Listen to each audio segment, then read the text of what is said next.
भाजपा के दबाव को नकारते हुए बिहार में एक स्वतंत्र राजनीतिक पहचान जो कायम किया, आज उसको मटियामेट करने के लिए गृह मंत्री सम्राट चौधरी इतना क्यों उतावला हैं, समझ के बाहर है।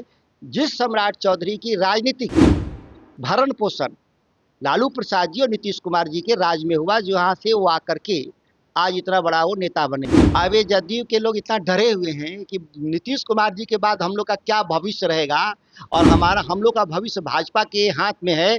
इस डर से जदयू वाले अब कुछ नहीं बोल रहे हैं। लोग ये समझ नहीं पाते थे कि हम वोट बिहार के नेताओं को दिए हैं कि दिल्ली को दिए हैं, और उसके खिलाफ एक विद्रोह था समाजवादी आंदोलन का। देखिए, बिहार के मुख्यमंत्री नीतीश कुमार राज्यसभा सांसद के रूप में निर्वाचित हो चुके हैं।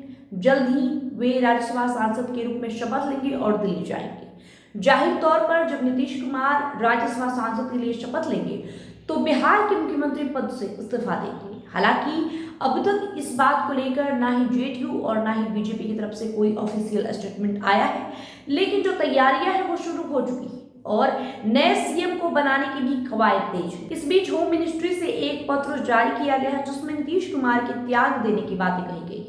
अब इस पत्र को लेकर सियासत तेज हो चुका है।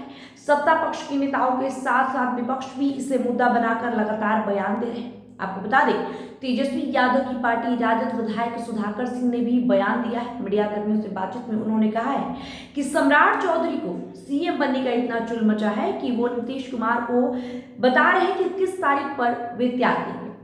गृह मंत्री का बॉस मुख्यमंत्री होता है, लेकिन यहाँ पर मुख्यमंत्री का बॉस गृह मंत्री बन चुके हैं। साथ ही साथ उन्होंने इसे जिंदा आदमी को श्रद्धांजलि देने जैसा बताया है और उन्होंने कहा है कि नीतीश कुमार को जबरन दिल्ली भेजा जा रहा है। नीतीश कुमार का दिल्ली जाना बिहार वासियों के साथ विश्वासघात होने जैसा है और उन्होंने कहा है कि इसे लेकर हम सभी भावुक हैं। क्या कुछ कहे हैं सुधाकर सिंह, किस तरीके से उन्होंने पूरे भारतीय जनता पार्टी के नेताओं पर साथ ही साथ जदयू के नेताओं पर हमला बोला है, आप इस वीडियो में देखिए। मैंने उस गृह विभाग और गृह मंत्री के आदेश को पढ़ा।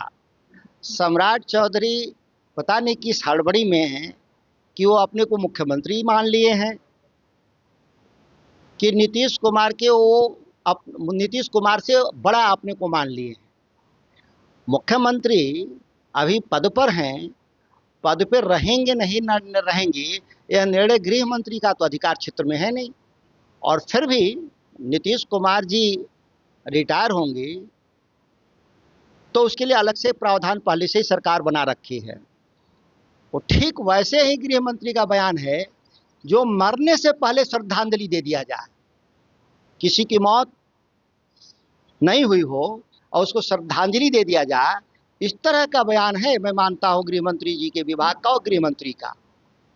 जो नीतीश कुमार जी ने इस बिहार को इतने मजबूत संकट से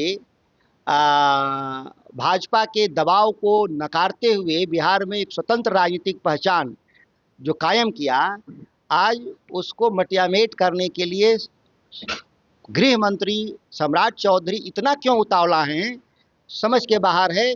जिस सम्राट चौधरी की राजनीतिक भरण पोषण लालू प्रसाद जी और नीतीश कुमार जी के राज में हुआ, जो यहाँ से वो आकर के आज इतना बड़ा वो नेता बने हैं। दुखद क्या है कि अपने ही बॉस, गृह मंत्री के बॉस मुख्यमंत्री होते हैं, उनकी विदाई का ये तारीख तय कर रहे हैं। ठीक वैसे ही मृत्यु से पहले किसी को श्रद्धांजलि देना। बीजेपी वाले जल्दबाजी में सीएम कुर्सी को लेकर के अब तो जिस तरीके का गृह मंत्री का वो चिट्ठी है, इसे साबित हो गया है कि नीतीश कुमार जी को जबरदस्ती दिल्ली भेजा जा रहा है, उनकी इच्छा के विपरीत, उनकी जानकारी के बिना। जेडीयू वाले इस बात से इनकार कर रहे हैं कि मुख्यमंत्री के बिना कोई जो है भेज नहीं सकता, किसी की जरूरत नहीं। अब ये जदयू के लोग इतना डरे हुए हैं कि नीतीश कुमार जी के बाद हम लोग का क्या भविष्य रहेगा और हम लोग का भविष्य भाजपा के हाथ में है। इस डर से जदयू वाले अब कुछ नहीं बोल रहे हैं। नहीं तो जदयू के लोग गैरत होती तो जिस तरीके से अपमान हो रहा है नीतीश कुमार जी का मुख्यमंत्री का, उन लोगों को खुल करके आके मैदान में अपनी बात रखनी चाहिए कि गृह मंत्री बड़ा होता है कि मुख्यमंत्री बड़ा होता है। मैंने कहा कि जिस आप बात कर रहे हैं कि सामान्य में विदाई हो रही है, 2 दशक तक जो है आप लोगों को सत्ता से बाहर रखा नीतीश कुमार और उनको कोई बाहर कर दे तो देखिए सवाल ये है, हमको सत्ता से बाहर विपक्ष को रखने में जरूर कामयाब रहे हैं, लेकिन यह भी बात सही है कि पटना का निर्णय वो पटना में लेते थे, उनकी इतनी बड़े कद थे राजनीति में। ये छोटा उपलब्धि नीतीश कुमार के लिए मैं नहीं मानता। मैं उनका राजनीतिक विरोधी हूँ और मैं मुद्दों के आधार पे भी विरोध करता हूँ, लेकिन जिस बिहार के जो राजनीतिक संप्रभुता को जिस तरीके से नीतीश कुमार ने बचाने का काम किया, वो आज भाजपा के हाथ में जो जा रहा है, ये किसी भी बिहारी के लिए आज दुख का विषय है। एक सवाल हो रहा है कि कह रहे हैं कि विपक्ष के लोग कुछ भी कैमरे के सामने बोल रहे हैं, लेकिन तकलीफ उन्हें भी है नीतीश कुमार के जाने से, वो भी जो है ऑफ कैमरा रो रहे हैं। देखिए, विपक्ष और सत्ता पक्ष का ये कोई मसला नहीं है, यह मसला है 13 करोड़ बिहारियों के स्वाभिमान का मसला है। जहां राजनीतिक निर्णय बिहारी लोग ले रहे थे, अब यह जो फैसला ले रहा है लोग, 2 गुजरात के नेता बिहार का भविष्य का फैसला ले रहे हैं, जो 35 साल पहले होता था। हर 6 महीने 1 साल में मुख्यमंत्री बदल दिया जाता था और बिहार के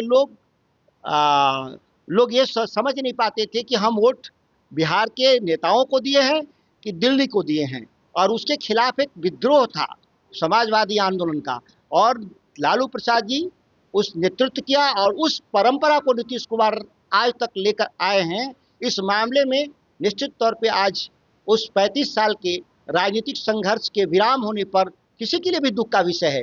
ये केवल सत्ता पक्ष विपक्ष का विषय नहीं है, ये बिहार के 13 करोड़ के स्वाभिमान का विषय है।